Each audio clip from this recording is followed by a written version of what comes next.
Hey everybody, welcome. Steve here from Baked and Awake. Happy to have you joining me today with two very special guests, Philipp Druzhinin and Andreas Xirtus, two friends and colleagues from the mudflood and Tartaria research community. I have both fellas standing by, getting ready to join us here in just a moment as we listen to a presentation from 2011 that I stumbled upon recently on a fairly random search for this, what I at the time was pronouncing as New Madrid fault line earthquake event. I think a couple other people in the community may have done some coverage on this at some point in time, but it doesn't immediately spring to mind who has or has not. I'm sure those of you who are watching might help us in the comments in the chat stream. But I was interested in it, had obviously been led towards it through someone's post or other, maybe even on social media. The presenter is a university professor presenting to possibly students or possibly a lay group at some sort of public-facing conference in 2011. The video doesn't appear to have been discovered or viewed or at least commented on by anyone from who's familiar with mud flood or the Grand Tartaria mysteries, a lot of which we of course collectively look into as individuals and as members of the community here. And of course, those of you who probably tune in for this live stream today will all be pretty up on your mud flood theory. It does look like the fellows are ready to go. I'm going to bring them both on, welcome them to the show, and we'll briefly discuss our plan for slowly increasing the speed of the playback of this 36-minute presentation so we can get through it a little bit, streamlined together. Let's have Philipp join us. I think we might have Andreas went away. Hopefully he'll come back in the lobby here in a moment. Let's add Philipp to the stream. Hey, what's up? Philipp, welcome. How are you, sir? Pretty good. How are you? Great. Great to see you as always. So we briefly lost Andreas, so I'll welcome you and say first off, thanks for joining us late in the evening, as you often do. For me, it's always hard to stay up and be awesome at this time of night. So thanks for doing that for us. And yeah, thanks. Yeah, absolutely. But are you well? How are things on your end? I don't know. Pretty much fine. Right. According to what was scripted, we have pretty good situation right now. Mm-hmm. So, well, whatever you ask specific, I can reply. But right. In sure. general, everything's okay. General status, you're intact. You're still here. You're working on all the same sort of things. Well, I kind of lost the interest to several topics after I saw the increase of pressure that was taken on the information lately this summer specifically. So I'm not saying the topic is totally lost. No, it's not lost, but it's like in a pause because, I'm working on something big, and this something big is always ruined by some other plans. I was trying to make video on androids, and everything is like, stops at the point, and I get more facts, and so I have to bring more information, and so I can upgrade the videos that I already made. And then I used this system of uploading when I upload some of my future content to YouTube to see if any charges will come up on the unlisted video. And then now you have to take like 2-3 months before you can upload the content. And so I'm like waiting until I get a clean version of the footage I want to play. So this is why it's important to not be censored immediately after you publish the video and you get 0 views, Yeah. Because the topic is really important, and some people already brought the information on these bio robots and stuff like this, and all these movies that we saw in Hollywood, like, you know, you name it, you can name a bunch of movies about it, including one of my favorite is like Alien or something, I don't know, about the creature that was eating people, like a little lizard or dinosaur that was, you know. And so that they had an android there who had a copy, an upgraded copy, which didn't have any feelings and so on. So like kind of reminds me the story I want to talk about. Well, I look forward to, I'm sure as we all do, hearing that story when you've got it ready to share with us. And I'm glad you've even indicated that much to us, that we have that to look forward to for sure. Philip, I'm pleased to say Andreas looks like he's joined us. He's back. Why don't we bring him in? I don't know if that's a good idea. Hey, you're here now. Too late. He's in the door. Good to see you, sir. God, I love you guys. God, I love your shirt, I have to say. There you go. Heavy metal. Look at that. I looked for both of your shirts. I found this one first. Awesome. I got a couple new designs. If you saw the new wraparounds, they look super hyphy. Right. I do like to roll that like V1 OG vibe, you know. Oh, yeah. Probably, I don't know if they're still the thing or not. Can you still get these, or you're a Foundling Foundry member? Yeah. I mean, the way they are special. There's great things in the works. T-shirt. Everybody. Tartary Nova. I have to plug it. I'm sorry. Go to get some Xirtus gear. But I was free plug right there. I do love the Tartary Nova. But I was going to say I really agree and feel with what Philip's saying, because I've been going through that every day. Like my videos, I'll get a random check. They'll be like, this video is 18 and above only. I'm like, there's no curse words in this video. We don't say anything. And then they'll be like, well, you talked about modern acts of terror. Like, what? And then, okay, somebody at like line 2 talks, 20 minutes in talks about 1940s hotel fire in Vegas. And they're like, that's a modern act of, I was like, what? Like, so there's a lot of pushback right now. And it's great that you were using Odyssey and Libri. So I've been pushing to use that as well. Yep. I think you're on the right track with that. I mean, obviously we're here today. We're not doing this there first, but right. Yeah, I mean, I feel the same way as both of you guys do. My general level of my rate of putting out content this entire summer has been a little bit slower. And I feel like somehow I'm already generally being more circumspect in all of my, not only my content, but even my social media presence, because of like this vibe that I feel that's like, they've been watching us, but they're really watching us these days. And they're doing things to accounts that are surprising and shocking and impactful, negatively impactful, to accounts that are trying to educate and speculate and have fun together and do nothing that I can even imagine is dangerous or to be discouraged. I went ahead and I proactively a while back, this has been a few months now, I probably shot myself in the foot by doing this, you guys, but my entire channel, I marked the whole thing age restricted on YouTube. Forget it. I don't care. Junior, well, you probably don't want, Junior can get on anyway, as we know.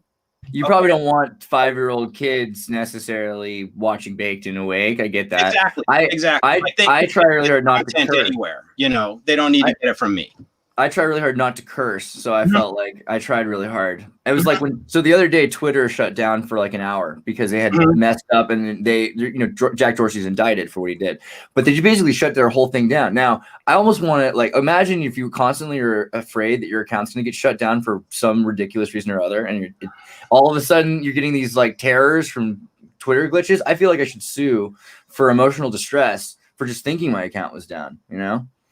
100%. Well, people have harmed themselves and gone into crisis over that kind of thing. So, yeah. And I'm not saying that's always an appropriate reaction to something like that. I try to be of the mind that this is temporary. It's not really guaranteed. Archive what I can meaningfully. And if it's worth it to me and it has the legs, or I feel like it has the value that people will need it again somewhere sometime, then I'll try to always find ways to get what little contribution I've made to, general consensus reality back up. But anyhow, well, that's the beauty of the video that we're watching right now, because in the Tartaria paradigm, or in general of the reset culture civilization paradigm, you're looking at a civilization that's far more advanced than we are now, that was reset far harder than we've been yet. So it's kind of calming to know that like whatever's coming is way more intense than anything we've ever experienced yet that we can remember. I agree. Let me check. I'm going to test a couple of little things about our interface. Look at that. We just got a little bit more equal.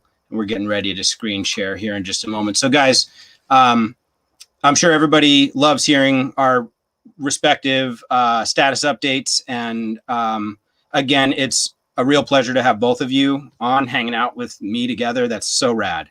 As I said before you guys came on, I just found this talk so interesting, and I don't know if it's connected to, the real mud flood or not, or Grand Tartaria or not, but it's a really interesting story. He drops just a couple of interesting phrases that indicate to me that there's more to his story than he's even giving us in this presentation. It led me to another talk that I found after this that we're not doing today, that I almost wished I would have subbed in for this one, because the title of that talk, given in 2013 by yet another professor, lady professor, was the lost history of the new Madrid earthquakes. And it talks even more about that side of that narrative. I'll include it for people in the description for this show. I don't think it made it. Yeah, I just watched this lady. There we go. Great. Okay, so you have a little bit of that context as well, Philip. Brilliant. Not a little bit, everything. Good. Everything. I got everything. So we're going to listen to Dr. Ray Anderson's talk first. Guys, you have both the chat, our private chat feature, as well as audible mics. We can mute ourselves and listen. You can come back off of mute and say pause, please, at any point if you'd like to, discuss a certain statement. I'm just testing. Does this work again? Did I mess up my mic, or you can hear it? Okay, you're great. Everybody's super good, and I can see when you guys are muted or not. So I'll try to help you on that front. Let me queue up our screen. We're ready on screen share. So I just need to, let's see, share. No, I'm going to restart that screen share and make sure I do it the exact right way. Share audio from that tab. And this is our tab. Okay. Guys, I'll slowly increase speed as we go until eventually, I'm already there. I'm at helium speed. There it is. We're going to start at regular speed and then ease our way into a little bit faster playback speed to just get through it a little quicker.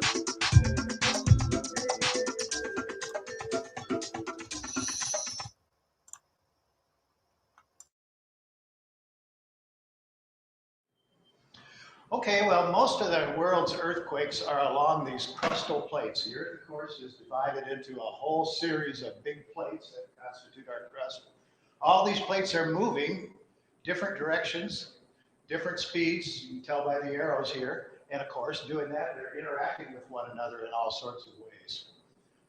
One of the main ways that these things react is at spreading centers. These are the areas toward the center of the plate. You usually find them in the center of the ocean. The plates are diverging from one another. They're actually moving apart. Magma is coming in underneath and making new oceanic crust. So there's always a lot of earthquakes along those. Another one is a subduction zone. That's where one plate is going under another plate. That's really a whammy place for earthquakes. That's where all the big ones are, along subduction zones. Not only that, subducting plates melt and produce magmas and have volcanoes. And so where you see these subduction zones, like all around the edge of the Pacific here, you'll see lots and lots of volcanoes and lots and lots of earthquakes. And finally, the third way these plates interact is what we call a strike-slip fault. In other words, they just slide sideways past one another. This is fairly gentle, you would think, but this is what we have going on in Southern California. So all of Southern California earthquakes, or most of the ones we see there, are generated by this strike-slip movement of the two plates. Okay, I mentioned that volcanoes are associated with the subduction zones. Here's some of the Earth's volcanoes. You can see by far the most of them are these areas where there were subduction zones around these plates. And then there's a few others mixed in here and there for other reasons. And earthquakes, the same thing. Here's a location of all the earthquakes from 2010. You can see again, they really mark out these plate boundaries really well. So far this year, the same story. Now, if we look at the largest earthquakes in the world, once again, we have them right associated with these plate boundaries and associated with subduction zones. The biggest one here in Chile, 9.5 back in 1960. Biggest one in the United States was up here at Prince William Sound, 9.2 back in 1964. You remember the Sumatra earthquake that generated the big tidal wave? That checks in at number 3 at 9.1. And then the Japanese earthquake just this year, 9.0, is the 4th largest recorded in history. So again, these are all around subduction zones, all at plate boundaries. Earthquakes were identified by their intensity for a lot of years using a scale that Giuseppe Mercalli, Italian scientist, came up with. And this is based mainly on how the earthquake is felt and how much damage it's done. So it goes all the way from a magnitude 12 up to a magnitude 1 that are not usually felt. Then in 1935, Charles Richter came by and did a real, created a scientific way of doing this, actually using seismograph to measure the amplitude of the earthquake. He used that to come up with the scale. If we look at how often these large earthquakes happen on Earth, the magnitude 8 ones, the largest ones, we get one of those a year, maybe. So on down, the 7 to 9s, 15 a year, the 6 to 7s, you get about 134 a year, all the way down to the little 2 to 3 ones, and estimates you get about 1.3 million of those every year. So the Earth is very dynamic. Lots of earthquakes going on everywhere. And ever since man has been putting houses up, earthquakes have been knocking them down. We've had our share of big ones in the United States. The Charleston earthquake in 1885 killed 60 people. And then, of course, the California earthquake, the San Francisco earthquake, between that earthquake and the fire, killed 3,000 people. It was one of the biggest ones, the biggest one in U.S. history. The Alaska earthquake, the Alaska earthquake at Prince William Sound was the biggest in U.S. history, size-wise, at 9.2, only 125 people killed. Sort of the same deal that we have in Madrid, not a lot of people around, like there were in San Francisco. Okay, but let's get to the New Madrid one, the one we want to talk about today. New Madrid earthquakes occurred right in the area that is now the boot heel of Missouri and adjoining parts of Tennessee and Kentucky. In that 3-month period, as I say, they had these 3 earthquakes that were very large and lots of little ones in between. The 3 earthquakes in this area were kind of the center of everything. And if you look at how they were actually felt, we only really know much about the eastern half of the U.S. because as far as population in the western half, there wasn't really anybody to report. But this particular map shows that the earthquake was felt as far away as New Hampshire, down in Georgia, over in New Orleans. And if we put the scale up there, you can see how strong that is. Basically, ruinous destruction here in the magnitude 9 area, very bad destruction in the magnitude 8, and so on out.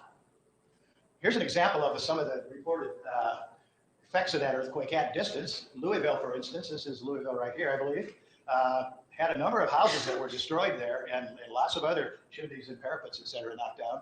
Cincinnati, a little farther up here, also had some chimneys destroyed and parts of buildings knocked down. South Carolina, cracked chimneys reported. In Georgia, bricks were thrown off of chimneys. We know that there were church bells rung in Boston and also in Charleston. So this energy really went out a long ways. It was a big one. But, again, not much in the way of injuries. This is what the population looked at like at the time.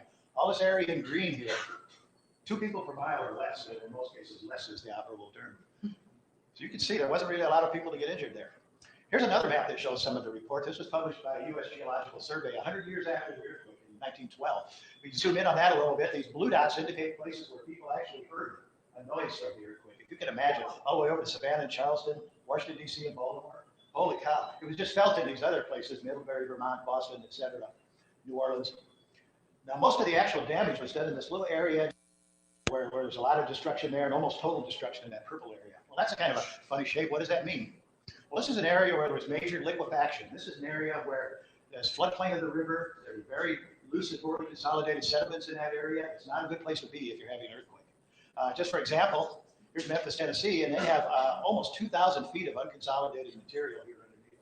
All that stuff is going to shake like crazy. Matter of fact, if we look at what an earthquake does when it hits that kind of material, in rock, an earthquake might be this strong. that same earthquake up here will be much stronger. It's going to move the ground around a lot more. If you have a house up there, it's big trouble. Liquefaction, another problem. Well, what is liquefaction? Liquefaction is when you have a lot of sand particles with water all around them, and you shake it all up, and all the sand particles settle down. The water goes to the top. The buildings are sitting on water, and they tip over. This is from Japan, but there was a lot of liquefaction associated with the Madrid fault. Here's the kind of picture. Another thing associated. This is definitely one of the spots that piqued my interest in this talk, of course. Liquid sand, water comes to the surface, it's under pressure, water's underlying material, finds a zone of weakness and shoots up to the surface and carries a lot of sand and debris up with it. That's what's called a sand blow. And this is kind of what they look like on an aerial photograph. They can cover a big area. And in the case of Madrid, this is supposedly one of the biggest areas of these kind of liquefaction sand blow effects that has ever been noted anywhere on Earth. They talk about tens of thousands of square miles covered with sand and water that oozed up and out of the ground. Well, remember these features. I'm going to talk about them in a few minutes here on a different aspect. Well, the liquefaction can also cause the land above it to collapse. And this happens on riverbanks, etc., cliffs, bluffs. And here's an example of what happens when the ground underneath this bluff liquefies. Lots and lots of this kind of stuff going on in the Madrid too. Okay, HUD put together this map that kind of shows the damages. These are the actual places that reported damage associated with this quake.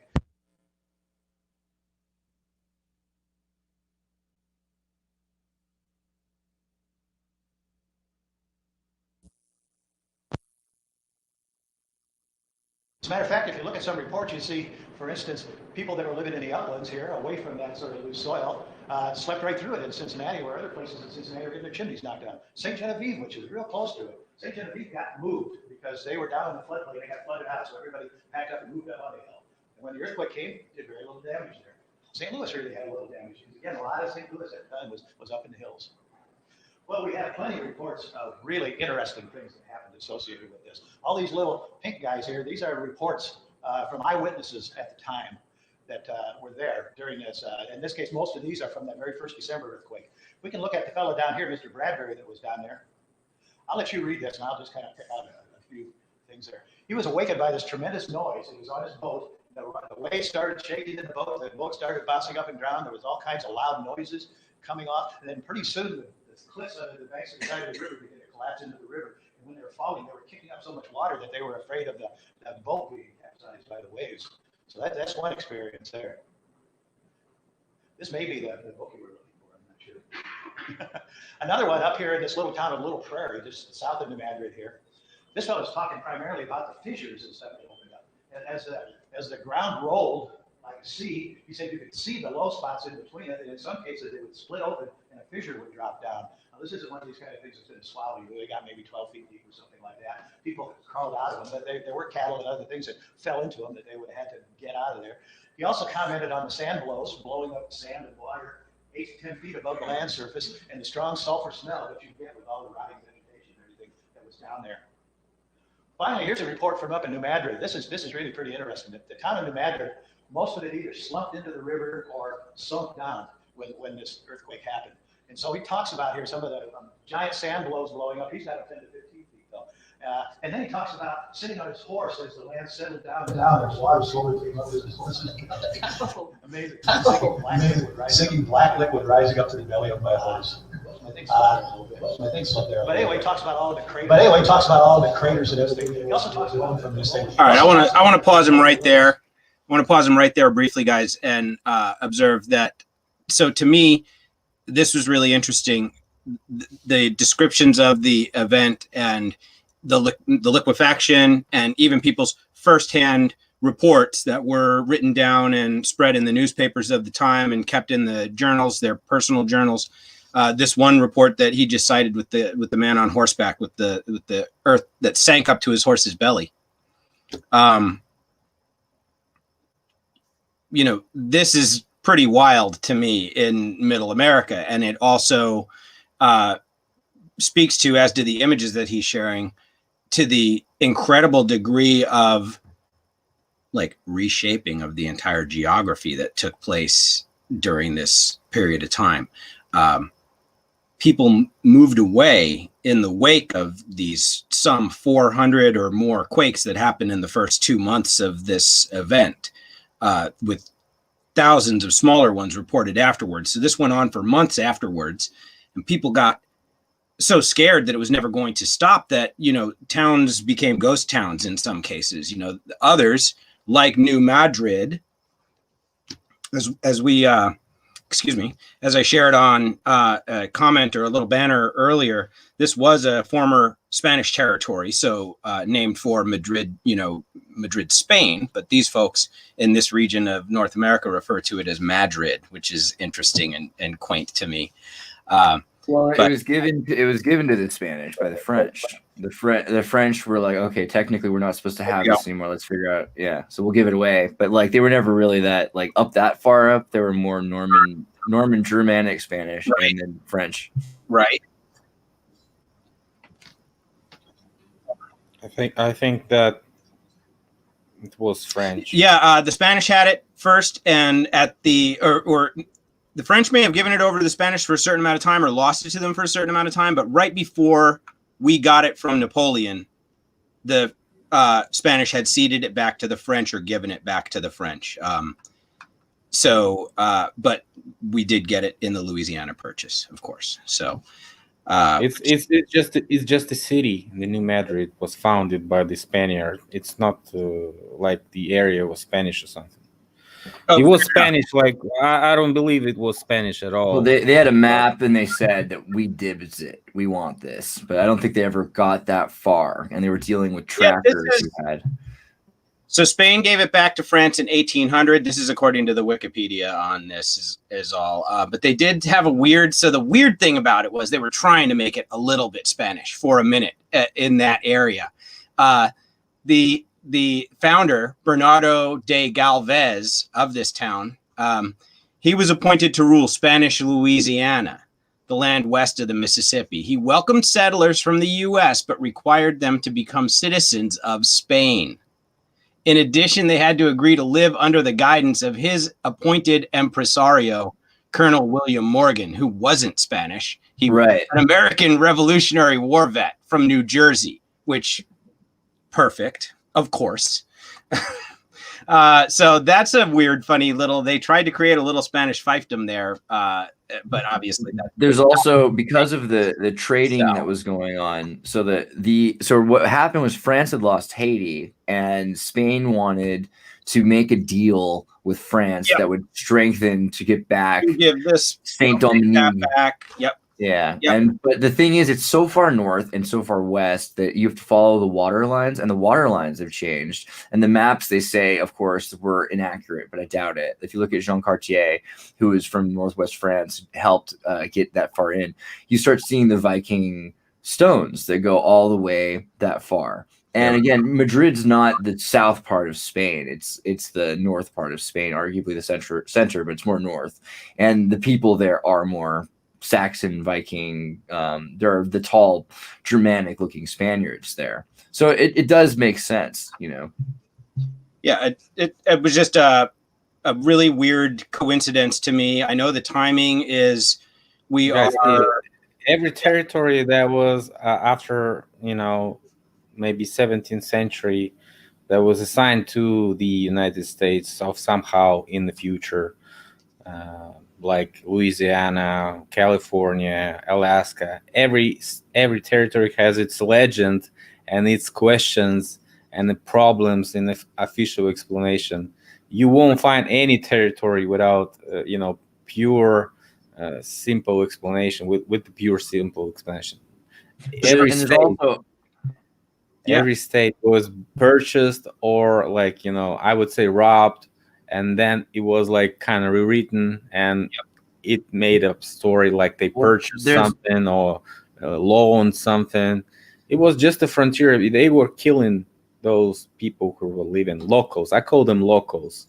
Right. And if you listen to that lady, actually, she was telling the best story in the beginning. And she was the official story that area was highly populated before this New Madrid event. It was highly populated. It was a very, very cultural center, trading center. First of all, it was trading center between Indians and the European so-called population. But But there's always a couple levels of the story. I love that there's like what happens to the people while they're in New Madrid, but then it has nothing to do with historical story, because usually someone in Delaware and Connecticut are arguing over like some land that they've never been to. They've never even really seen the map prop, and they just they'll draw a line and they'll say, okay, everybody from Delaware, they can go to Michigan, and everybody from Connecticut, they can take over this land we'll call Minnesota or something. And it's like, then there's people living there. There's the Indians, there's traders, there's their kids who've mixed together. There's an entire new culture that's developing, and they're forgotten because they're so far away and disconnected from the East Coast colonies that were trying to take over and recolonize them. That you've got the history that's there, and then the history about it from somewhere far away. Yep. Yeah. What this actually covering is that they had a trading, outposts. I would say a line of trading outposts, which were actually created as some cities and towns right now, and many of them, are still existing on the map. But what I'm trying to say is that if there was a highly cultural and trading area and efficient economy was booming there, so we can say whatever now, because we don't have any evidence of any big, large constructions or something like pyramids or anything there, right? We don't have any megalithic structures in that area.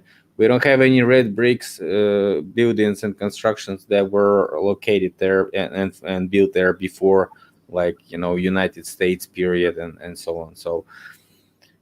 So we cannot actually say what was happening there, and did they actually have a wooden construction civilization, or was it, I don't know, what was it actually? So nobody actually knows. If there was just a series in groups of wooden forts, then was it a civilization? No, it wasn't, right? So if we don't have any constructions like what we have in Europe, right, we can go and find construction of 17th century, 18th century, 16th century, which officials claim to be this period of construction.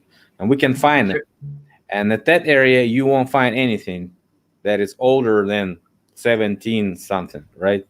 So what I'm trying to say is, if that was to, erase the memory of so-called reset of that area, right?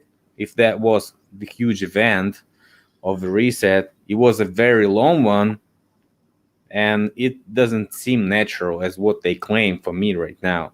It doesn't seem natural because, maybe those players are just trying to tell us that, we want to make some money of this new Madrid theory right now. We want to make seismic budget growing, and so we can, make, more spendings on seismic warning, seismic systems, and seismic, precautions and drills and so on and so on. So this particular researcher does appear to consult heavily with the local industry, the fracking industry, and of course I looked into him a little bit, and he has many research papers on the entire area surrounding the New Madrid exactly.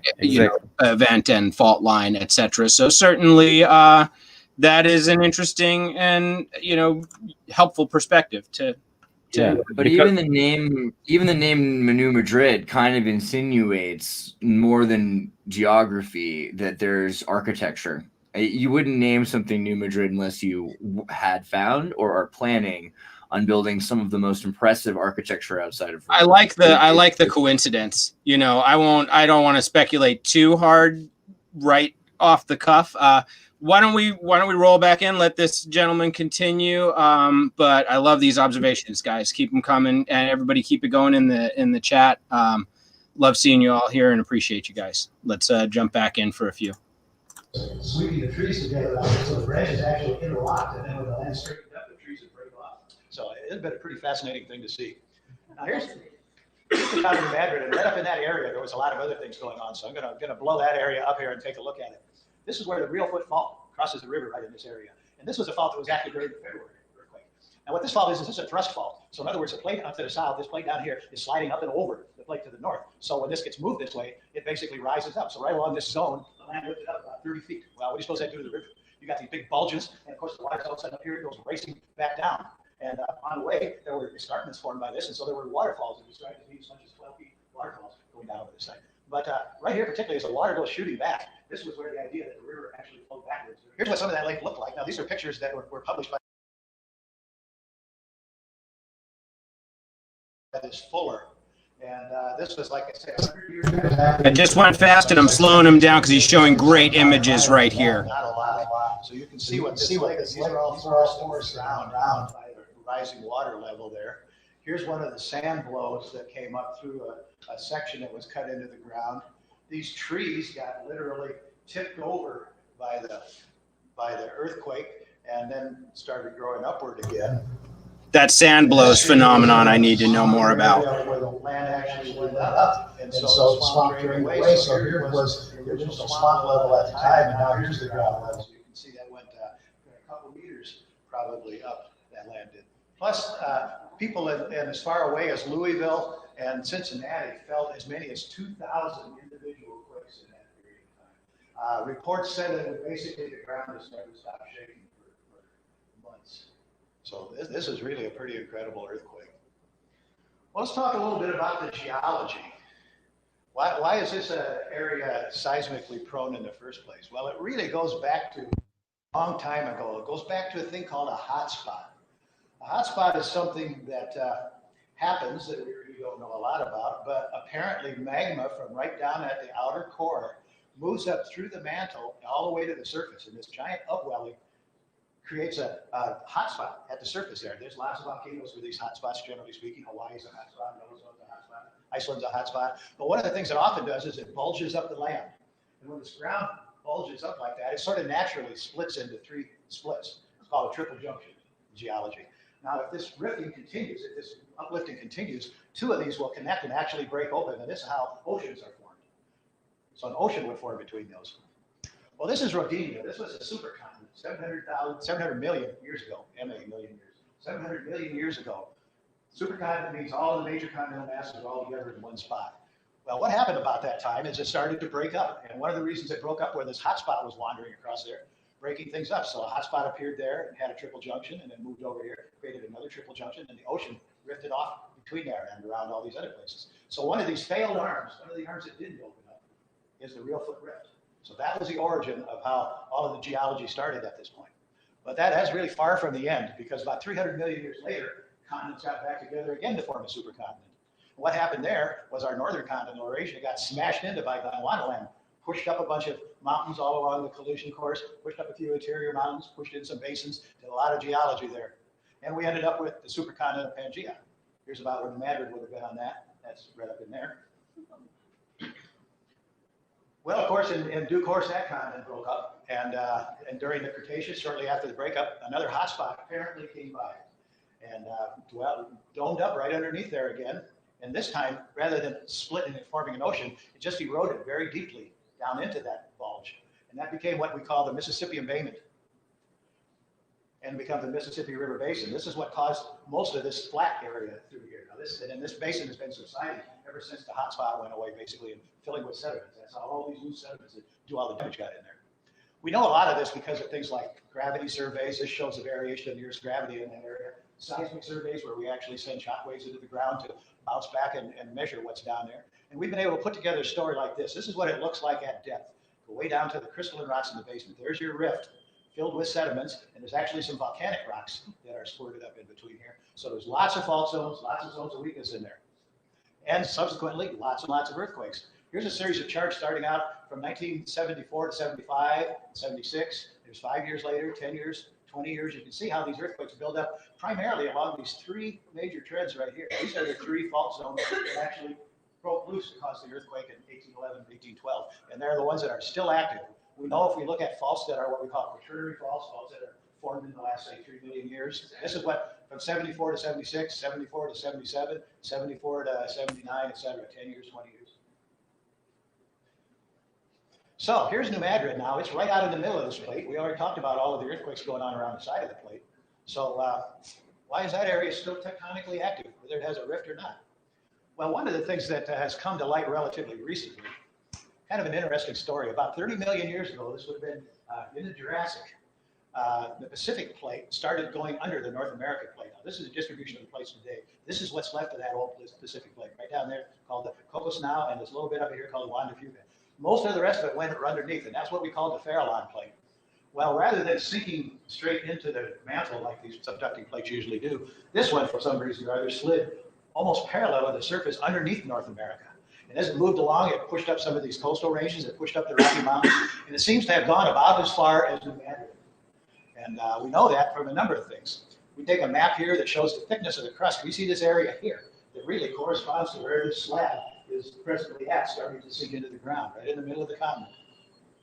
We can see again, this fellow Forte and other put together this thing called predicted surface dynamic topography. And this is basically looking at a number of things. It's telling you what the crust is doing. The reddish areas, the crust is kind of moving upward. The purplish areas is moving downward. So that slab is apparently sinking into the mantle right here underneath the New Madrid, pulling down, tugging down on that rift zone, keeping it active. We get another view of this using a thing called seismic tomography. Now, what tomography is you have a lot of earthquake stations that measure earthquakes from all over the world. And as these earthquakes come to these various stations, they arrive at different times, and the various waves arrive at different times at different strengths, and you're able to plug all that in and figure out what kind of rocks these waves actually went through on the way up to the seismic stations. And people smarter than I do that kind of stuff. And this is what it looks like, and this is what the direction of the movement of the rocks are based on that tomography. So if we highlight this, here's the Farallon. This is a cross section here, basically along that line. So this is an east-west cross section, basically across North America. Right through here, you see the Farallon Plate is sinking into the ground right underneath the Madrid. Here's another north-south line running through the Madrid. So this would be cutting right through here. And sure enough, we can see the thickness of the plate going into the ground there. So it really looks like this Farallon Plate has something to do with it. Now, we're going to learn an awful lot more about that in the next few years. There's this project going called EarthScope, which is a National Science Foundation project, to put a series of seismic stations in all across the country. They put them in a strip, they put another one in, and then 2 years later, this one moves over there. 2 years later, that one moves over there. They're working its way across the country. They put this group in this year, 2011. So next year, they're going over there. So they're actually starting to do proposals and stuff to do work on the data that comes from here. This is a lot of really closely spaced seismic stations that are going to give us a lot better resolution of what's going on as far as that plate at depth. So I'm really looking forward to seeing what they learn from this. We've also had another idea recently about what might be causing this earthquake, or this series of earthquakes, continued earthquake activity. And that's what's called glacial isostatic rebound. Whoops. Oh, shucks, lost one of my slides. What isostatic rebound is, anyway, is as the glaciers move down over this land, that's a big, thick layer of ice. This may be several thousand feet of ice. It's a lot of weight. And you pile that much weight up on the crust, and it actually sags, makes the crust sag down. It pushes down against the plastic mantle and actually deforms the crust. So then after the ice melts, it takes a while for the crust to slowly work its way back up. That's glacial rebound. And these people here, Groman and Zobak, have they studied the Laurentide ice sheet. This was the most recent one. It only went this far. And in doing that, they calculated that the stress fields here ought to be focused right about an area of the Madrid. So this may be another driving mechanism. I thought that's kind of interesting that they picked that Laurentide ice sheet because there was actually a pre-Illinois ice sheet that came much closer, was much thicker, and would have been a much stronger factor. I don't know why they didn't consider that. So this is another possibility. A lot of things in geology we don't know. There's a lot of things about this fault zone we don't know. Okay, so we look at seismicity in North America, or you can see the size of the circles represent the size of the earthquake. Of course, most of the earthquakes are out there along the continental margin there. Only a few of them in here. Why is that important that we study the ones in here? Well, here's what happens when you get an earthquake of 6.8 and one almost the same size in California. This is the area that's affected. A huge area in the eastern part of the country is affected, and only a small area in the western part of the country. This is because the eastern part of the United States is older. The rocks are older, the crust is thicker, they're cooler, they're denser, and so they transmit sound waves or seismic shock waves much more efficiently. In this case, an order of magnitude more efficiently than the earthquakes out in California do. So when they have a magnitude 5 earthquake in California, it would be about the same as a magnitude 4 earthquake here. So these earthquakes, although they're the same magnitude as some of these out on the West Coast, do a lot more damage and are felt over a lot bigger area. Now, not many people get killed by earthquakes in the U.S. I think this chart here shows that there's an average of about 10 to 20 per year. Of course, one earthquake really drives it up, and we don't have that many. But chances of getting killed by an earthquake aren't very good. Here's another chart that looked at between 1811 and 1983, average about 9 a year. This is some other causes of death in 1996. So you have a lot better chance of being killed by football or skateboard than earthquake. But that's not to minimize the threat of one of these things. Can we predict when earthquakes are going to happen? This is something that people are always interested in. There's been a lot of things done to help us try to Johnny Carson. Electricity that comes out when faults are starting to move. We can measure bulging, etc. A lot of different things. One of the things that's been done on Madrid, actually quite interesting, is using GPS surveys, global positioning satellites, and you set up a station and then you measure the exact elevation and location of this down to the centimeter. And you do this, they've done this over a series of about 10 years. So that tells them what areas are moving up, what areas are moving sideways. And interestingly enough, this led to the idea that maybe the Madrid fault's dying out. This is a professor at the University of Northwestern University who's been studying this stuff for 10 years, and he finds very little movement at the surface. He thinks that there are a lot of people who've been at the surface for these major faults, regardless of how deeply they're buried. And so he thinks that the New Madrid fault may be cold and dying. And the potential is way overestimated for earthquakes, way too much work going into it. But let me tell you, he's really in the minority. Most people don't believe this at all. Most people think there is going to be continuing earthquakes along here. We've seen a continuing record. There's a magnitude 2 earthquake every couple of days down there, and bigger ones often too. When will the next earthquakes occur and where? Well, it's likely to think that they're going to occur along these zones where there's been a lot of earthquake activity. But when will the next one occur?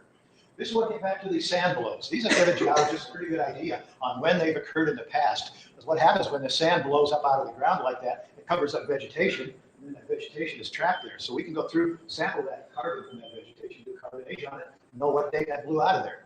So geologists have been going through, cutting these deep trenches all over that area, looking at these sand blows and dating them. And from that, they've come up with a series of major earthquakes at various locations along here. Beside the 1811, 1812 one, there was one back in 1450, and that date is plus or minus 150 years. You can't always get too accurate with carbon dating. Another one about 900 AD, another one about 300 AD, and one way back at 2500 or 2300 BC. So what we would do then is probably look at those dates and say, well, there's 360 years there, 500 years there, 600 years there, a couple thousand years there. There's probably some others that fall into that category. Some of these ones that aren't constrained probably fit in there. But if we just look at these top ones here, we can guess that the recurrence interval is about once every 350 to 600 years. And these things are somewhat periodic. What happens is there's two rock plates that are against one another, and they're moving, and there's a lot of stress and a lot of force. And eventually it builds up enough stress that it slips. And it starts building up again, builds up enough stress, and it slips. Well, if the overall force is equal, then the period of time that it takes to build up enough stress to slip roughly equal. Now, not exactly periodic, but it's roughly periodic. Scientists have put together these risk maps and tried to estimate what the dangers of earthquakes in given areas are. Iowa, you notice we don't have any dangers there, and that's pretty much true.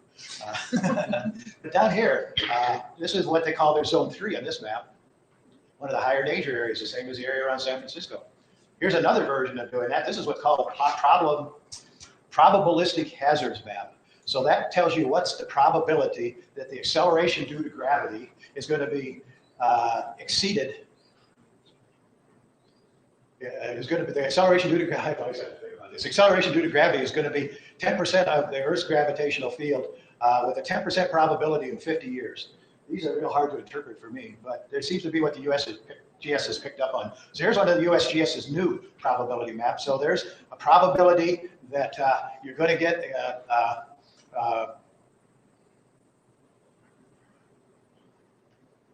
you're going to get a ground acceleration within the next 50 years. Is a 10% probability that it's going to reach the values here. So if you look at the color in there, that's kind of an orange color. That's about a 7. So there's about a 10% probability that you get an earthquake 7 or so in that area in the next 50 years. And so you can look at there's a 2% probability scale and stuff. Very difficult to understand these for me. You have to get in a mindset for it. But they're what they're using. Just pause for a little on this map. USGS website. So he's trying to say that there is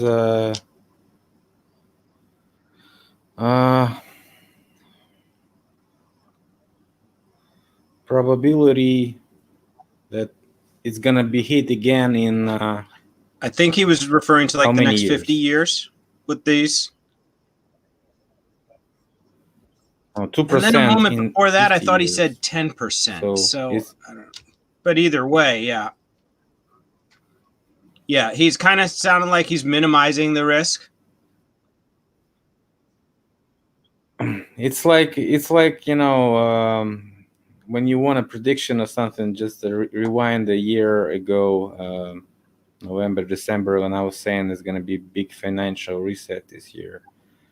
And it's like 100% probability that it's happening right now, and we can call it a big financial reset due to it's been called on Davos, and everybody else is calling it Great Reset. So what is the probability that this guy is right? So he's like, it's probability close to zero, right? And the table he was showing before that shows that this data is always revised. Is due to revision or something. Sure. It's never completely researched. Yeah. So just put it in square, because I have a 16:9 camera right now, and I'm in the right bottom. So my camera. Yeah, I'm trying to. There we go. Is that a little better? Cameras. There we go. Aesthetic. It's funny. Doing my best with that, everybody. I love StreamYard. There's so many options. There we go. Exactly. Just kind of, I feel like I know it, and then I flub it up a little bit. So, I mean, that lady that you ain't showing today, the lady that you were saying as an example. I watched the whole video, and she had also said about that somebody wasn't happy about that they had a prediction or something that something's gonna happen, and it didn't happen. Mm-hmm. But not the way they predicted it anyway. Not the way they predicted it, and so everything happens and happens and happens. Just go to Yellowstone. You also find out that this. I think they want to make it another Yellowstone there, so it's like make a tourist attraction story for this, they case. Have the magma hotspot they talked about. Yeah. So make it some spots that people can actually visit, because people don't have anything to show there actually about the history. They have only some civil wars, monuments, and nothing else. They have also all these 1850 plus years, cases. They do have them, but nothing before that. So it's like, well, you've got all these nuclear sites in Russia that are like, you're not supposed to go back to nature here. It's too nice, but you can't swim here because of the nuclear lakes. Yeah, I think that's kind of the way Yellowstone started. I mean, it was before environmentalists, I mean, there were people that were saying they care about America. No, I mean, this was a time when people were taking all the minerals and resources. Why would they build nature parks? You should check in the Tartary Nova.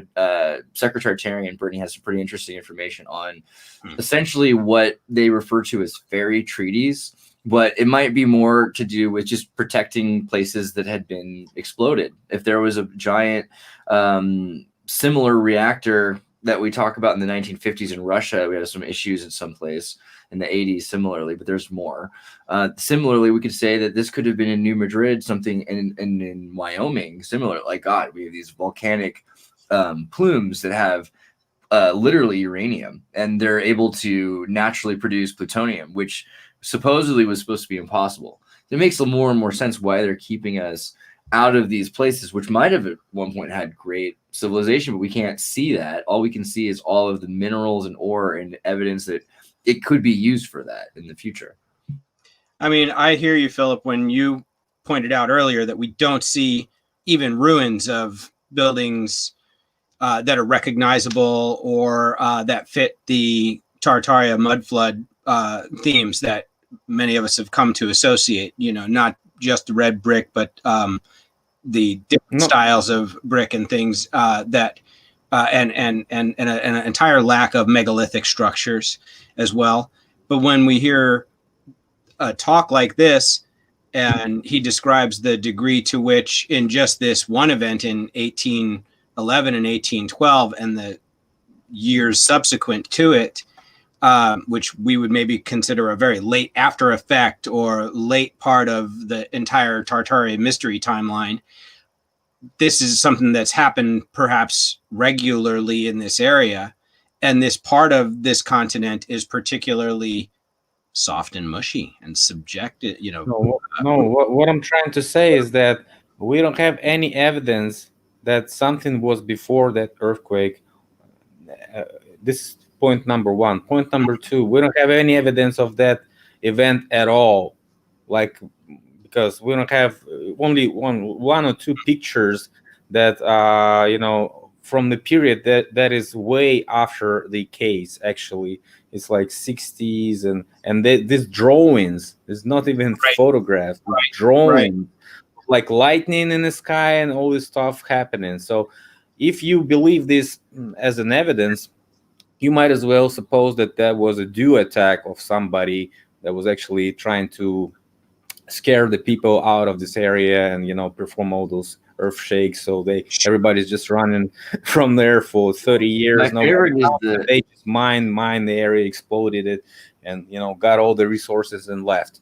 And my favorite is the crazy people, because they took all the people that saw this 260 days worth of comets, explosions, volcanoes, and earthquakes all over the world, and then they said you had Napoleon Syndrome, is what it was called. If you had any memory of this happening, they put you in an asylum. If you didn't say that this didn't happen at the time, they would put you in an asylum. And so so no one was allowed to know about this. I mean, that's crazy to think about, that like we're talking millions of people, hundreds of thousands of millions, like millions of people around the world and their children taking them and turning into foundlings.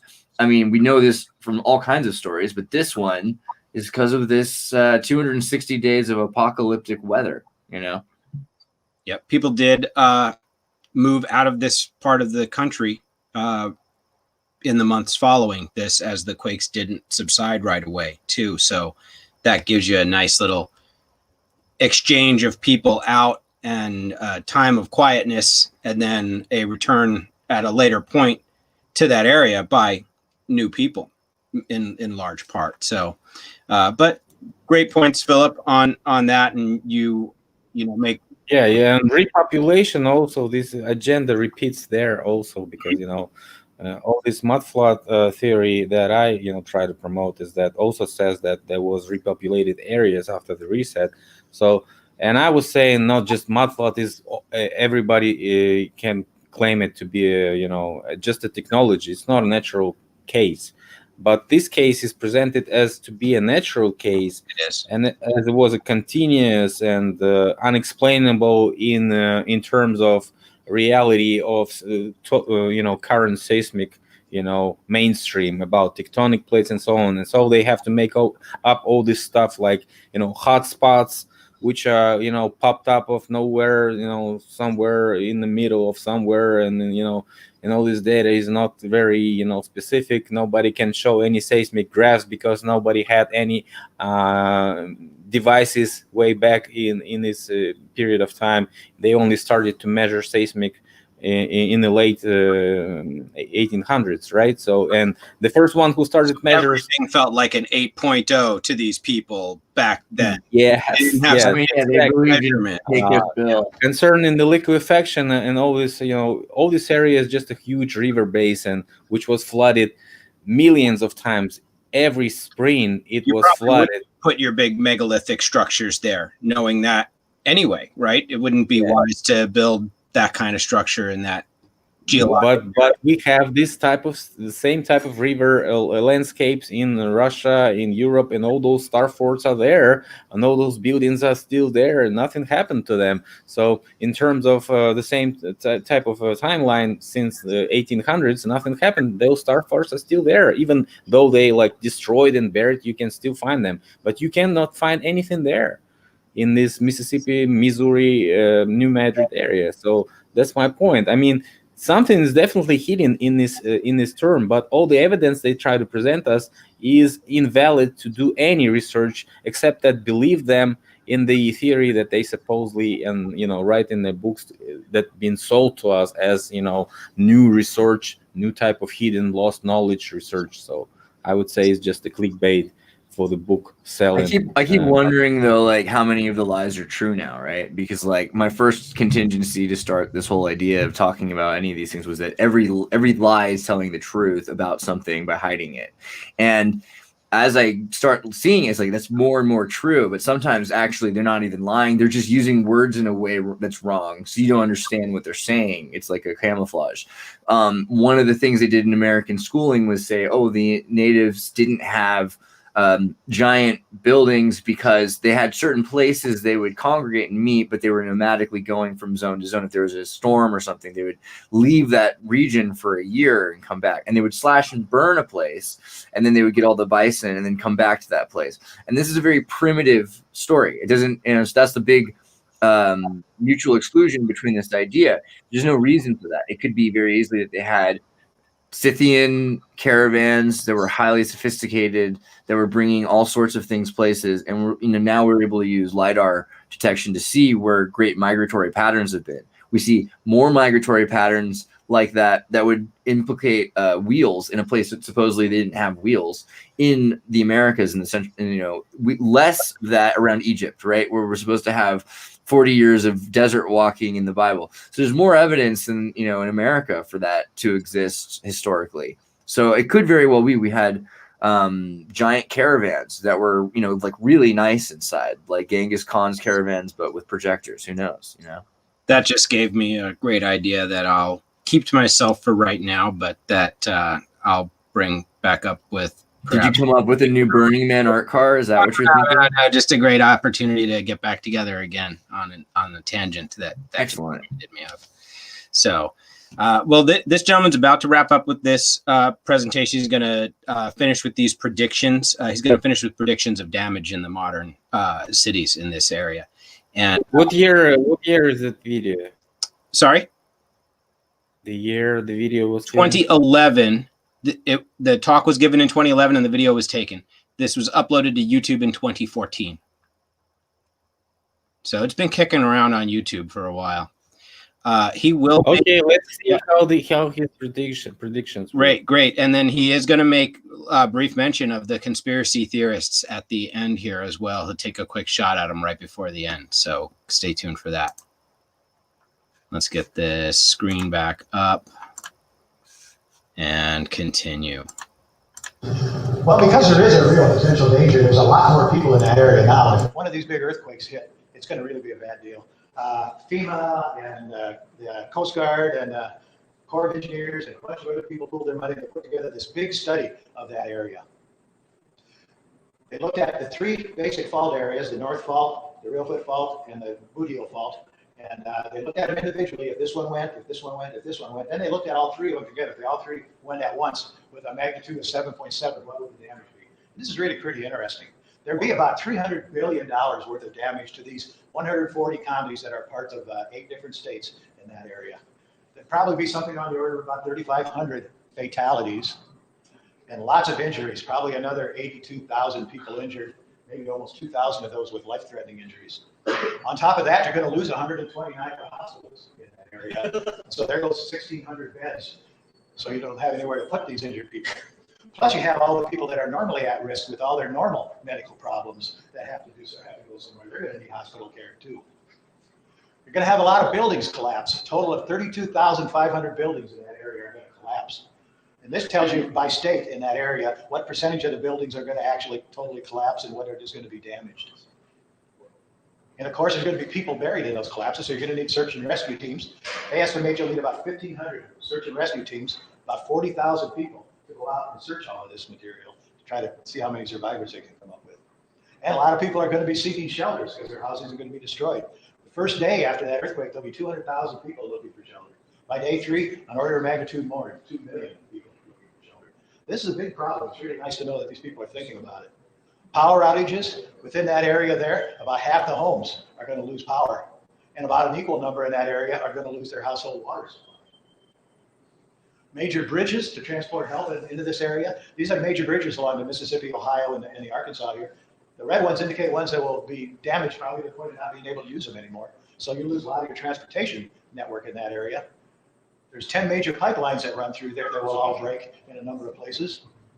So you can see you're going to have a real disaster on your hands there. Well, disaster is just what a lot of people are looking for. And so you see lots of people that have these crazy predictions on the internet, all your favorite websites about the new Madrid earthquake is going to go off again, etc. One of my favorites was back here on December 3rd, 1990, when good old Dr. Ivan Browning, who was a climatologist, he predicted that on December 3rd, all the planets were going to line up, and that total gravity field was going to just cause all sorts of havoc on Earth. It was going to kick loose this earthquake, and it was going to be the worst thing in the world. Of course, almost no scientists agreed with me, but the media loved it. So this is what they call big media. They had out there to build the whole thing, and it was nothing. What's that thing above his head? Oh, that's an asteroid. Falling on him. I'm not sure which. Of course, one thing that did happen from that is some people made a lot of money selling survival books. You knew about the asteroids or comets. The 2012 doomsday prophecy. This is December 31st at the solstice, you know, when the end of the world is going to come. The ancient calendar tells you so. The movies tell you so. It's got to happen. Well, this is what this prophecy says. There'll be a giant earthquake at New Madrid and another one here about Champaign-Urbana area that's going to actually split the continent off. Okay? So what that's going to do is open this big waterway here. Plus, the continent is going to sag down on all the eastern seaboard, Florida. All these places are going underwater. Much of California is going underwater. Much of the West is going underwater. This is going to be a real disaster. December 21st, 2012. Put it in your calendar. Seaside property. Here's another map that does give us seaside property. Of course, being 2011, the 2012 prophecies were super popular right about this time. So anyway, those are a few of the prophecies, and most of these guys have their head. He should have Googled This was the a Stalin statue that was at Strait. Stanford University that fell off. He should have Googled for Stalin's Strait. Do you know what Stalin's Yeah. Strait look like? No. It's like it's a great river. Mexico, Canada, and nothing in between. That's called Stalin's Strait. Wow. I have to find a video now on the Stalin Strait river, post-Soviet Union river rafters. They make like their own inflatable rafts, and they look like giant wheels, and they're inside of them with a stick, and like people Wow. die. It's pretty intense. It's like beyond 5 rapids. In the All right, here we go. He's just about done here. nowhere. Off its pedestal during the San Francisco earthquake. I like that. Look, Hennessy was a geologist. So that's the New Madrid earthquake, and I'll be glad to take any questions, and I'll be around to go. Unfortunately, we didn't get the question and answer session. Yeah, that really was it. I thought he had a few more seconds of it. Well, actually, I like those scientists lecturing the people that's going to be paying them in the future. So those are the future specialists of the local regional companies and so on. And they're going to be assigning those budgets for spendings like these scientists is promoting to do. Yep. Plus, we're going to have all these people, lovely people here to ask the questions that they couldn't ask themselves. And I think I would also recommend we end at some point by giving them that homework assignment that we had to watch, because it sounds like Phil and I both watched it, and you did too. So I'm we should give that I'm tempted to say that they should we find have it. leeway. I've got it in my history right here, and We could watched save it it for another time. morning. Well, I was No, no, thinking no. about, I have a timestamp where she tells just like we could run 2 minutes of it. And I'm not against it because it's an important video. I love that video. I actually saw it like 3 or 4 years ago. I think when Right. we were getting into this, and it's really, she also opens up a bit about what was going on around the world at the time, and I think that it puts it in perspective. Let's see if I can. I think you should put on the beginning when she's trying to describe the history, like with the picture of lightning Right. and stuff like that. Oh, Philip, have you heard of Alatra? Do you know what this is? Alatra? Demonstration.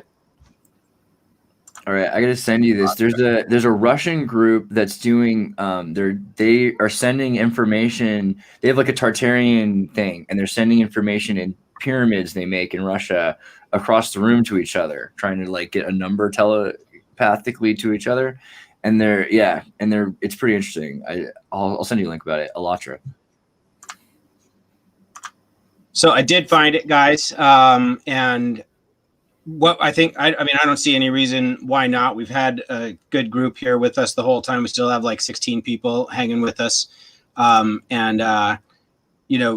was a talk that I found in the process of, researching further on the Ray Anderson talk, as the guys both mentioned. And thankfully, both of you guys got to peep this. So we'll add the link in the description for everybody who comes along after today and comes along after the live. We'll make sure you can get straight to this. But, found this speech that was given in 2013. So almost a contemporary of Ray Anderson here. And I'm afraid I don't know the presenter's name off the top of my head here. They'll probably put it on screen here for us. We'll play just a minute or two at the beginning, and then I'll jump ahead to like 12:44 or so, where she really tells us where she like found the nuggets of the interesting narrative to her. And then everybody else who wants to can go back and watch, both of these on their own. Hopefully might get some enjoyment. Start like from the third minute or something. Okay. Because there's nothing in the first three. There we go. Let's go right about here. So my question is, how come She's we good at don't know 1, 2, about 5. earthquakes today, right? How come this terrain that is familiar to everybody here? Yeah, how come we is don't know not about part of these earthquake today? territory, Yep. Although we know for sure that in the past it has been. So I want to talk a little bit about how we can come to understand this hunting story of bears in the woods, right? Why is it that an event that could be commonly understood 200 years ago? Yeah, she opened with a story from Davy. Davy Crockett that Davy Crockett wrote about this I'm going to talk region. about 3 different parts. One is what happened? What was he talking about? Yeah, but by the way, just stop for a second. If one reference in one book that is actually a fiction book that it was like a bestseller book, so it probably mixed up with facts and just for it to be a bestseller. How come one reference in a fiction book could be a good, decent evidence, and millions of evidence of like a pre-flood, calling something pre-flood in 19th century, like people knew that the flood happened not that far ago, and she's like trying to say, look, people read that book and understood that something just happened not that far ago. Yep. So I mean, of all the characters to have included it in one of his writings, a character like Davy Crockett, who half the people, to this day will still have to check with themselves, was he real or was he a myth? He's like one of those figures himself. And he was referencing events like this. It wasn't really a super specific reference of New Madrid, though, so we'll let it ride. But let's see what she's got to say to us about why these things were first very well known in popular culture, and then subsequently seem to not only have been like sort of forgotten, but kind of like extra forgotten, obfuscated almost.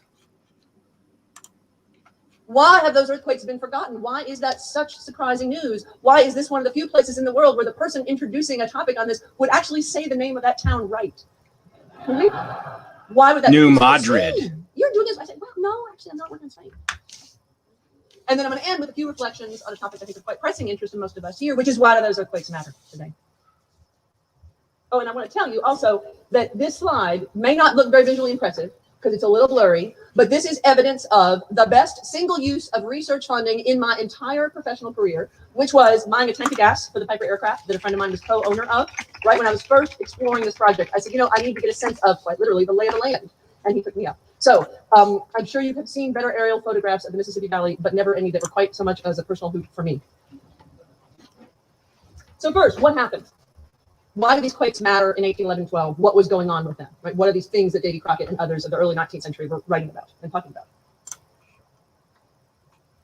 Again, it's such a pleasure to be in a part of the world where I actually probably didn't need to put this map up, but just in case anyone has wandered in from North Dakota, I'd like to indicate for you where the Middle Mississippi Valley is and where the earthquake centers were in 1811, 1812.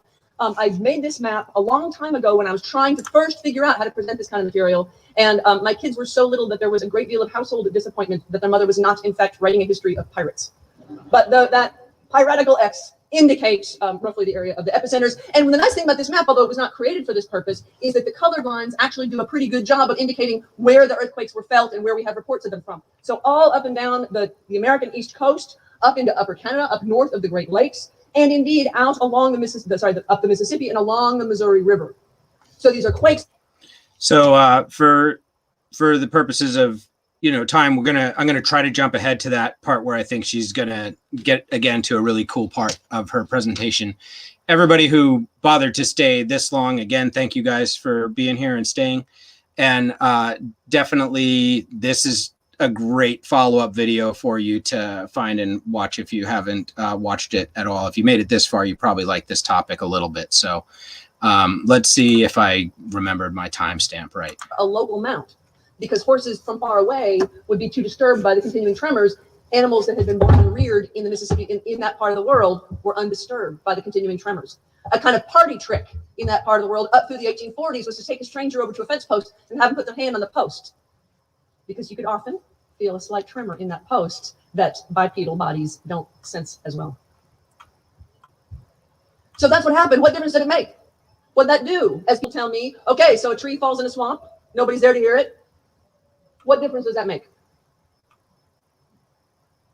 I spent a long time researching to find out some of that answer. And this illustration tells us part of why. This is one of the only illustrations I've found of native people living in the swamps of East Arkansas and Southeast Missouri in the 19th century. It's very interesting because it Here was it is. there after the Civil War, when few were left at that time. But this is accurate about who was living there before the quakes hit. What I found, and this was really cool historical work, this is like the kind of stuff that makes historians get up in the morning. I found stuff in the basement of an archive that was lost, and it was old, scratchy pieces of paper that made a new story. I found records of Cherokees and other Native Americans from the eastern United States moving into that region in the late 19th century, late 18th century and the early 19th century. I found records of massive Indian trade in that area. This was, Northeast Arkansas was a booming site of settlement, of trade, of diplomacy, from about the 1780s and 90s up through the 1800s. After this earthquake, people voted with their feet and they left. So the history that gets written is, well, nobody was living there. It was just a swamp. It was really deserted and messed up and you couldn't really travel very freely around it. That's right. That was true after 1812. That was not true for the 30 years before. The St. Francis River was a major conduit, not just a backwater. The quakes were part of Indian movements throughout much of the eastern United States. They were a part of the All right, I think I'll pause it there again. Dude, girls excited about, women excited about history and anthropology are hot. She had a good one here, right? She had her hands on a good one here with this story. She gets super excited about like finding that information for good reasons. Because where is it? Why is it so hard to find evidence of people living in swamps? I mean, this is what Emerson and Irving are writing about in the 1811, 1812. Why are these stories so prominent then? And yet, where's the evidence? Yeah, no, I think I ask myself when she makes a statement like that, you know, what was happening in the 50 years prior to when it is noted in history to be that vibrant, to be that place that was noteworthy, that although there's only an echo of it today, at least we have that echo because something set the stage for that to be what it was. Great talk though from this presenter, and gosh dang it, I wish I can see it. They don't even put her name in the description. I like the way she finished. Valencius is her name. Excuse me. Go ahead. Continue. She finished with the answering question. Somebody asked her a question about fracking or something. Yeah, they did. And she kindly, touched this topic. And this is what's similar to the previous guy, because he also mentioned fracking. It's the main source. That is what I'm trying to say. Like, somebody came, somebody mined, somebody took all the resources, somebody made up the story, somebody made up the mess. Each mining area you find right now in the world is a huge mess. Each area that was abandoned by the miners is a huge mess. It's an ecological disaster, especially fracking. And depending on those researchers that say that fracking is rather good or could be ecological friendly and so on and so forth, just all these guys are trying to spend money for fake research and telling us that it's rather safe. Well, it's not safe, and we see plenty examples of disasters that can happen even with the technologies and the level of technology that we have today, when you have all these digital sensors and everything and so on. But yeah, the sensors just tell us that it's going sideways down there. That's all. It doesn't stop it from going sideways down there. Yeah, so my point is that she's probably also sponsored by those companies when she's promoting this agenda that, nothing is actually related to fracking, and all those earthquakes won't happen again because of only fracking, and so on. So it's like more natural probability that rather than something artificial, which is my theory, because my theory is that those cases are artificial, and of course they are set up.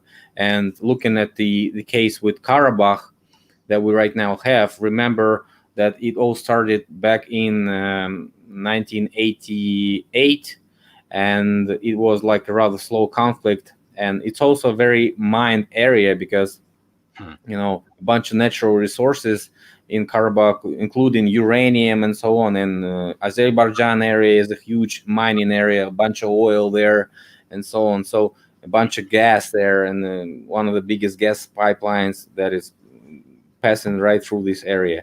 So what I'm trying to say is that they had a conflict back in 1988, and in 1992, I think, they had a huge earthquake there, which totally, you know, made people migrate to Russia and other places like, you know, Turkey and so on. It broke the area. They had to, Yeah. And the conflict for 30 years, there's a war still there. So people just, you know, they used to live about 2 million people there, and right now it's like around 300,000.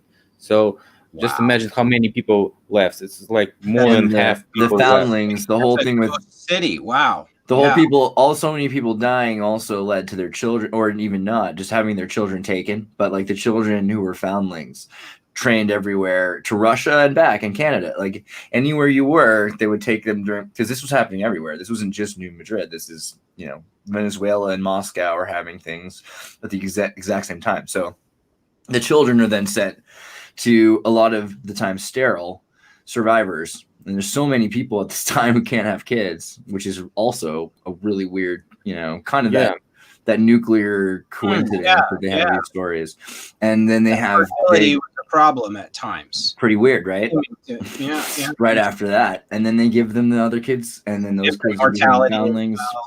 It's pretty big bummer. But yeah, those kids who were Russian became Canadian and American. That region kids went to Russia or into South America. And a lot of people got like, we're talking about tens of thousands at a time, you know, 30,000 kids from one region to another region at a time, you know, in one grouping. So, and then there'd be millions of kids in a year. So it's just, yeah. Well, what I'm trying to say is mining the area is the huge target area for those who want to make money, right? So they can do and set up whatever case that could look like an earthquake. They can look like a war. They could look like a, you know, flooding. I don't know, anything that can be set up very easy, like you know, changing the river, you know, streaming and so on. So that also could be explained, because, you know, those people were rather uneducated back then, as what the officials say, and that's why how can we believe their stories actually of the people who were telling those stories, not in the period of the event in 1811 and 1812. They were telling their stories after like 15, 20 years, 30 years. We are talking only about that evidence because they don't have any actual evidence at this certain period of time, right? Because they got arrested or they got asylumed, but like, and 260 days. They want to do it very long, and this one that is actually looks long, because they say the tremors appear to happen for like 30, 40 years. Everybody knew that this was a dangerous area. Everybody, it was just weird that way, and quakes happened all the time. Yeah, and they have to hire the horses of the local people, not, you know, walk through with the horses from the East Coast or the West Coast, because those horses would be scared of the earthquakes and tremors. Right. So that, you know, it's just, you know, ridiculous to hear all this stuff. And I mean, I think miners are behind this agenda, and they are trying to repeat it one more time. So when they're ready to do that, the area will be reset, and so on. I don't know. The only explanation is that. So, I mean, somebody's trying to do something, and those hot spots are everywhere. We can name those hot spots: North Korea, Himalaya, and, you know, all this area where China versus India where right now people are fighting with the sticks. Around 300 people are actually killed this year with the stick fighting. Have you heard about it? Yeah, I did hear something about that. It was like a massacre. Stick man. 300 people. No, they're doing open combat this way. Yeah, Crazy. because they have a prohibition of shooting, and all they can do is fight with the sticks. So stick fights over there. Then you have Syria. Then you have Karabakh right now. You have Belarus, Ukraine. You have Yugoslavia, which is totally on the edge of conflict. Anytime when you want to start it, it's gonna ignite in Kosovo and wherever. No, So- Belarus is crazy right now. Yeah. And they want to make This as is why much martial arts. in US. They want to make as much hotspots in US as they want. So the Southern Bay Area, the Mexican Bay Area, was always famous for hurricanes and all these disasters, New Orleans and all this stuff. And hurricanes come each year, like 3-4 times. Major hurricanes come, right? So and they want to make another one, and probably make it so they can make as much money as they can make on this, budget spendings and preparedness and FEMAs and so this stuff. So, not to mention, not- of course, the public who go out and spend, of course, to prep for the emergencies. 'Cause remember that guy showed the list of 1996 casualties, how many people were dead of what. If you place coronavirus, it'd be like right now a third line in that list of 1996 of the casualties. And the earthquakes were like last 2.7 people were dead in earthquakes. So they want to make earthquakes a little bit higher in that list. I suppose. Yeah. So that would be more actual in agenda in the media coverage, like you have forest fires in California. Like, remember a year ago, who would expect so many, stuff that would happen in 2020? Except we and Andreas, we were always expecting all this stuff. Cough. Oh, I tell you what, I love it, guys. See, that's the thing. I appreciate the fact that you guys spent this much time in a story like this that is clearly anomalous and not super directly connected to absolutely everything else.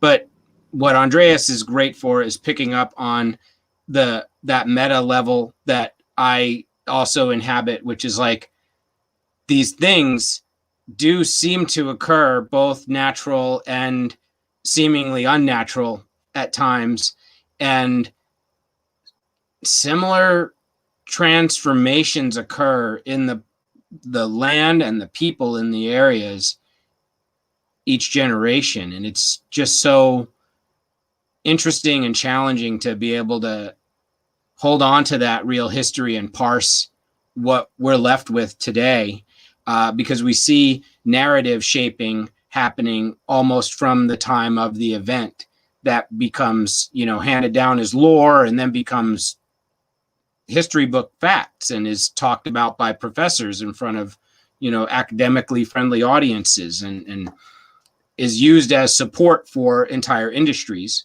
as we know, to go and have their way with entire regions and the resources therein, including the human resources therein. So, and then that's exactly why, as soon as I came across that Ray Anderson talk, I was like, I gotta ask both guys if I can get you guys on to sit and talk about this, because you guys were just the first two to spring to mind as I was listening to that first talk. And then it was a great help to also hear this woman's presentation, which was so much more about that interesting narrative level and what happened with political forces and like industry as well, that had reasons for minimizing this story into the past and saying, settle down, everybody, move back, go to work.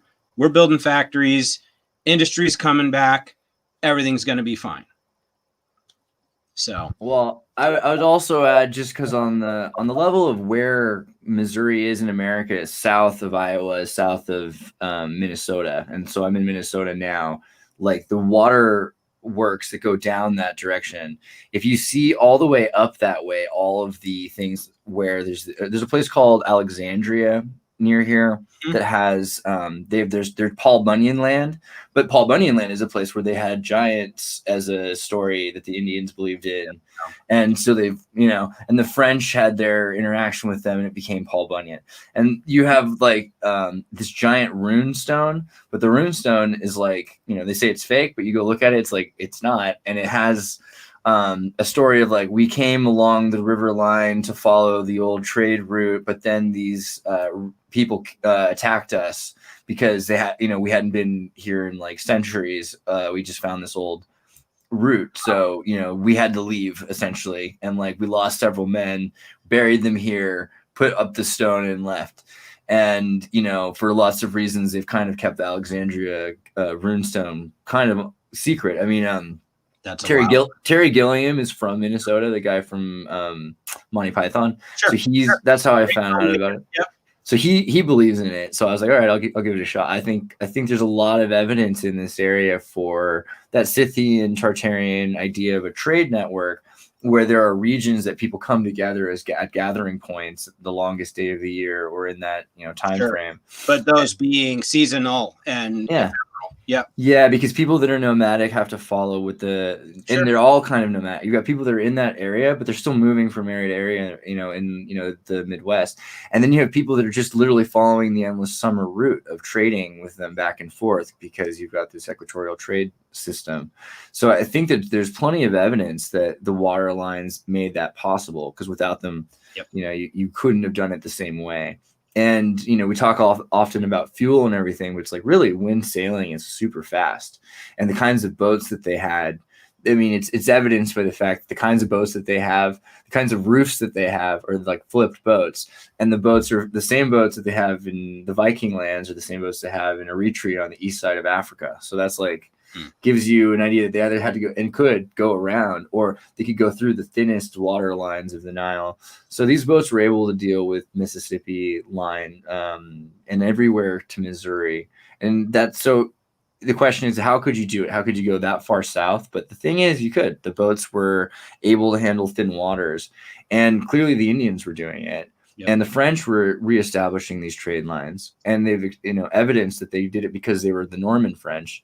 So I don't know. It seems like there's like every little thing ties it together. Like it's not that it's some weird thing, Tartaria. It's really just the only thing that explains how all of these things could have possibly anomalously happened is some interaction, Well, it's interesting the point you made about the waterways, because for me, sometimes one of the most interesting things about listening to a talk is making note of things that someone mentions very briefly or in passing, but did include in their presentation. And he did point out that the waterways were incredibly important in that region. And that's, just natural straight history, of course, as well. But he didn't expand upon it very much, except to say that they were greatly disrupted and changed permanently as a result of this. And the Mississippi Delta, in a certain part around New Madrid, where the town was lost, and immediately like north and south of it, that's where the river flowed backwards. That's where a whole town was lost, and other towns were impacted or also lost.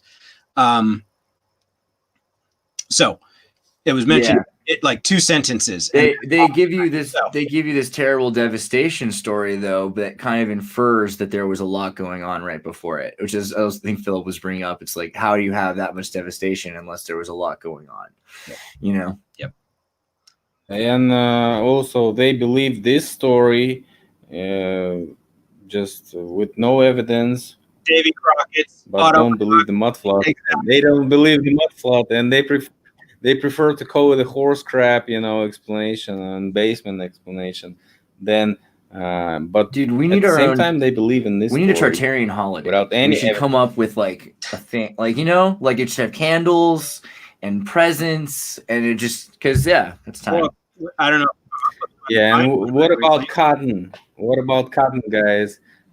Once you were mining, you devastated the area, made it a wasteland, And how can you make some money from that? Drain the swamp and do the cotton. So that's what they do, and they making money. Well, and that's okay. That's also the biggest link back to the whole Tartary thing, right? Because what is cotton? It's the Tartary vegetable sheep, and like some of the oldest stories that people I listened to that presentation of yours the other day, by the way, that where you went in on the Tartary sheep. I mean, that's how I kind of was thinking about Tartary, because in school they tell you Tartary is the vegetable sheep story that the Italian Renaissance painters were thinking there's a magical Tartarian world far easter than east and far wester than west. And in Tartary, they have a sheep. It's a vegetable sheep, but it's just the cotton bush. And so if you went to school, you're supposed to know better than to believe in Tartary. And this is like 10 years ago, at least, God, being old. But they've set it up to kind of explain that Tartary was real and that there was a cotton plant and that it was used to produce,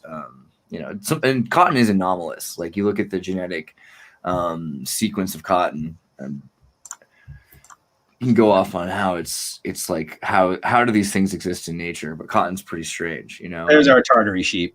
Yeah, and these are actually, the thing is, there actually are in the world plants that grow like this, that look like that. That's not cotton. It's a kind of, let me see. There's another thing that actually grows like that somewhere that has, weird looking claws. Some real, the vegetable lamb of Tartary. Oh, look at that. They got one under glass. Yeah. Guys, I want to thank you both so much. I think we should probably get ready to wrap it. Let Philip wind down his evening as well. We've had an amazing group. We've had a good 24, 25 people hanging with us this whole time. So unprecedented. And I give both of you all the credit in the world for that. I doubt anybody who came here on my own channel isn't already subscribed to the both of you. But if anybody is new today, Philipp Druzhinin and Andreas Xirtus will provide you with many, many hours of really rewarding content on their research, interpretations, and theories about both mud flood and Grand Tartaria, and as well as many other amazing mysteries and topics. You guys are so rad. Thank you guys so much for coming. And I might add that if you were going to use Baked and Awake, you can actually tell Alexa, I got my phone to do it, and it'll play Baked and Awake right through it now. Yes, that's the way. Just do that everywhere you guys see one of those smart speakers. Yeah, so seriously, look, if you want to hear Baked and Awake everywhere you go, like, do it. It's amazing. There's so many facilitations. Good job on that, Steve. That's awesome. Thanks, you guys. Thanks for inviting. Absolutely. Everybody in the chat, thank you guys for keeping it awesome in there as well. I didn't see any shenanigans in the chat. So great community, everybody. We'll do this again real soon. Thanks, everybody. Happy Tartarian season. Hey, no. Bye-bye.